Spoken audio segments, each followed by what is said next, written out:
Hey everyone, NCERT class 7th हमारा chapter number 1 है यहाँ से, जो कि है the day the river spoke. और ये आपका इंग्लिश बुक पूर्वी से हमने लिया है, तो हम इसके टेक्स्ट बुक के सॉल्यूशंस को कवर कर रहे हैं। ये जो एनसीईआरटी के सॉल्यूशंस हैं, एग्ज़ाम्स के पॉइंट ऑफ व्यू से काफ़ी इम्पोर्टेंट माने जाते हैं। अगर आप इस चैप्टर से रिलेटेड बाकी वीडियोस भी देखना चाहते हैं तो लिंक आपको डिस्क्रिप्शन बॉक्स में मिल जाएगा, आप वहां जाकर उन्हें देख सकते हैं। साथ ही देख सकते हैं इसकी शॉर्ट समरी, जो कि हमने हिंदी और इंग्लिश दोनों में आपको दी है। तो स्टार्ट करते हैं अपने क्वेश्चन को। तो जो पहला प्रश्न यहाँ पर हम कवर करेंगे वो है, why does the writer describe different aspects of nature in great detailed at the beginning of the story.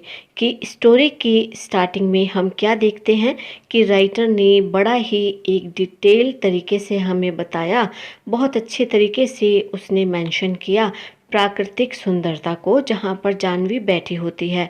तो उसने आखिर ऐसा क्यों किया? Why do you think the writer does this? आप क्या सोचते हो इस बारे में कि लेखक ने ऐसा क्यों किया होगा? क्योंकि जब वो ये काम करता है तो बड़ा ही खूबसूरती के साथ वो नदी के बारे में और उसके आसपास छोटी से छोटी चीज़ को भी वो मेंशन करता है।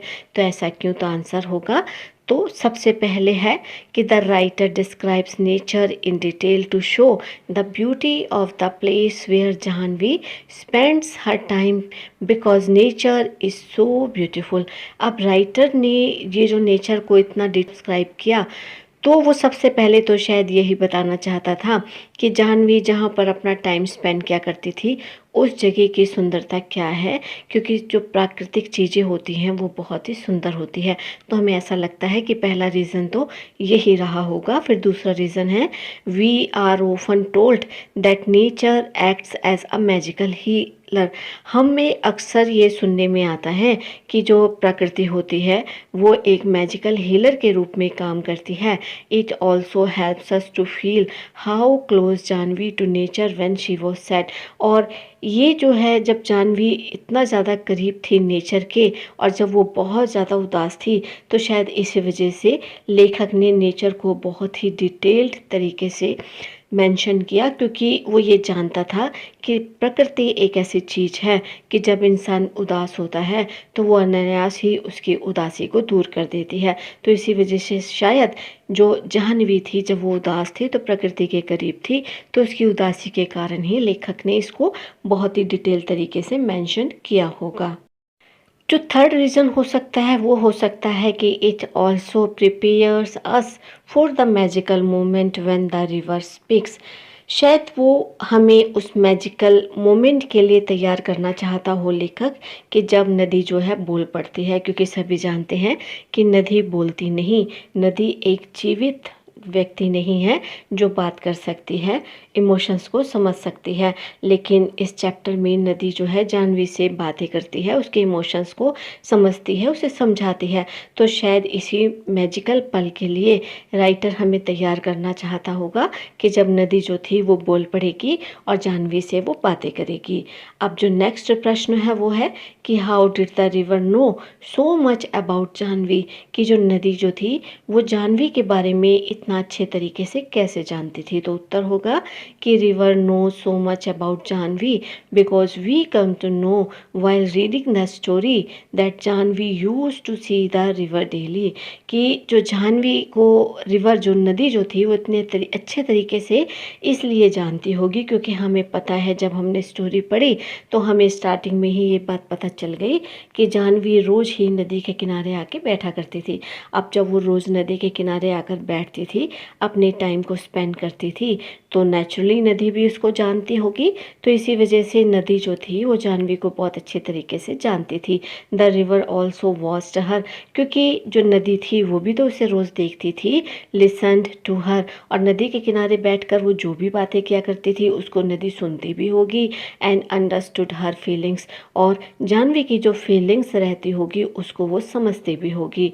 The river listened to her, tears and her words. अब नदी ने उसके आंसुओं को भी सुना और उसके शब्दों को भी सुना जो वो रोते रोते बोल रही थी। अब नदी ने आंसुओं को कैसे सुना? क्योंकि आंसू तो हमेशा देखे जाते हैं, सुने नहीं जाते। लेकिन जब हम ये स्टोरी को पढ़ते हैं और जब हमें पता चलता है कि जानवी की आंखों से एक आंसू निकला, तो उसी वक्त वो स्प्लैश, छपाक की आवाज़ के साथ नदी में गिरा।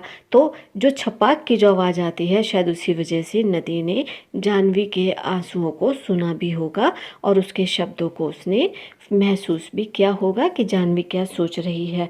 तो बढ़ते हैं हम अपने नेक्स्ट प्रश्न की तरफ। तो नेक्स्ट प्रश्न है, Jahnavi says and I am so old now they will never let me go. Jahnavi कहती है कि अब तो मैं बहुत बड़ी हो गई हूँ और वो मुझे जाने नहीं देंगे।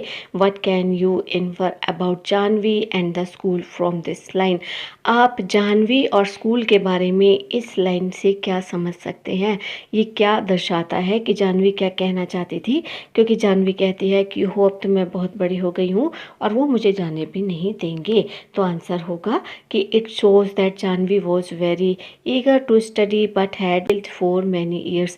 तो ये तो हमें ये दिखाता है कि जानवी जो है पढ़ने के लिए बहुत ही ज़्यादा उत्साहित थी, लेकिन उसको बहुत साल तक शायद पढ़ाई करने के लिए वेट करना पड़ा, उसे स्कूल नहीं भेजा गया। और दूसरा हमें क्या पता चलता है, Janvi thinks she is too old for school, कि जानवी ऐसा सोचती थी कि अब वो बहुत बड़ी हो चुकी है स्कूल के लिए, because she is nearly 10 years old, क्योंकि अब वो लगभग 10 साल की हो गई थी। While traditionally kids get admitted in school at a very early as.